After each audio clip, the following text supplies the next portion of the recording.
Mejora o avance con respecto a un estado actual o anterior ha sido llamada de distintos modos en la historia de Occidente,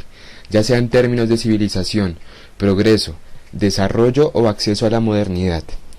La idea que defiendo a continuación es cómo en distintos momentos históricos las formas religiosas protestantes han estado en diálogo o han tenido relación de alguna manera con esta idea de avance, ya sea involucrándose directamente en políticas e ideas liberales, ya sea cuestionando el modelo establecido de desarrollo, o ya sea siendo un pilar espiritual, por llamarlo de alguna manera, en la consolidación de un modelo neoliberal global.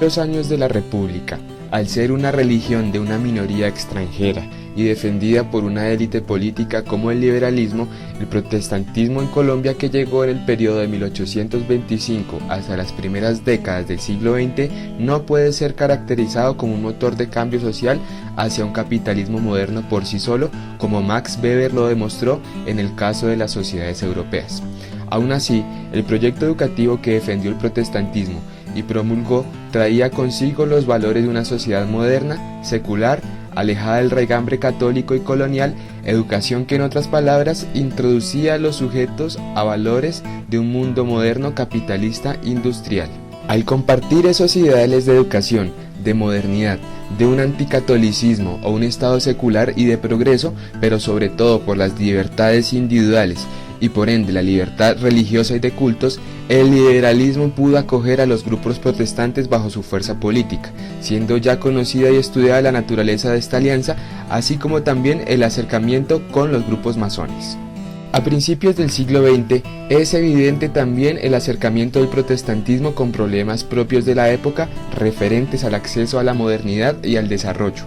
como lo son, por ejemplo, la constitución de casas de ahorro, las primeras uniones de trabajadores y la continuación de la propuesta educativa alternativa al catolicismo. Un ejemplo de ello, la fundación de colegios americanos en varias ciudades importantes del país. En los años 30 del siglo XX, con el regreso del liberalismo al país y otros factores que motivaron la llegada de congregaciones evangélicas al territorio,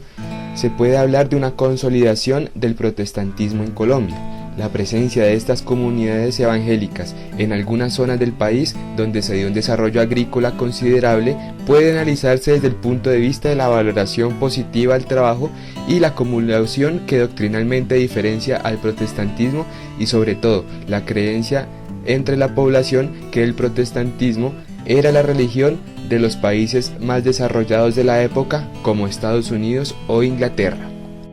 Luego, en los años 60 del siglo XX, empiezan a surgir en el continente preocupaciones sobre el papel de las iglesias en la sociedad y su posición con respecto a los discursos del desarrollo. El avance del socialismo y su influencia puede ser un punto de análisis sobre las preocupaciones de estos movimientos, ya sea que fueran tomando partido por una idea de desarrollo basado en la industrialización y la modernización de la sociedad, o bien criticando este concepto de desarrollo y planteando el concepto de liberación, corriente que fue influida por la teoría de la dependencia y movimientos de carácter revolucionario.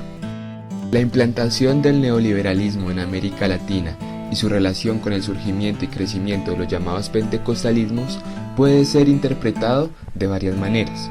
La primera es que estas religiones fueron las que mejor supieron captar la cantidad de personas pobres y excluidas por el sistema en nuevos espacios urbanos y nuevos modos de relaciones sociales.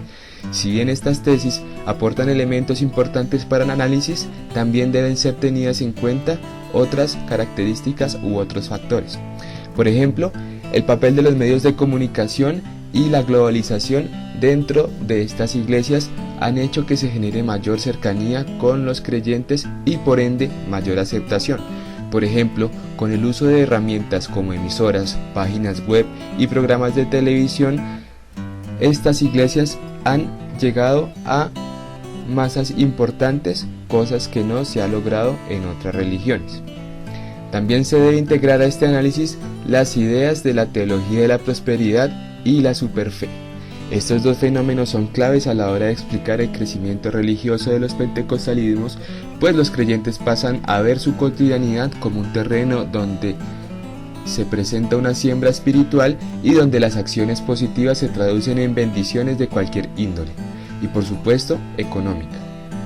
Integrados todos estos elementos anteriores, se podría llegar a una comprensión histórica compleja del fenómeno pentecostal actual en América Latina y en Colombia.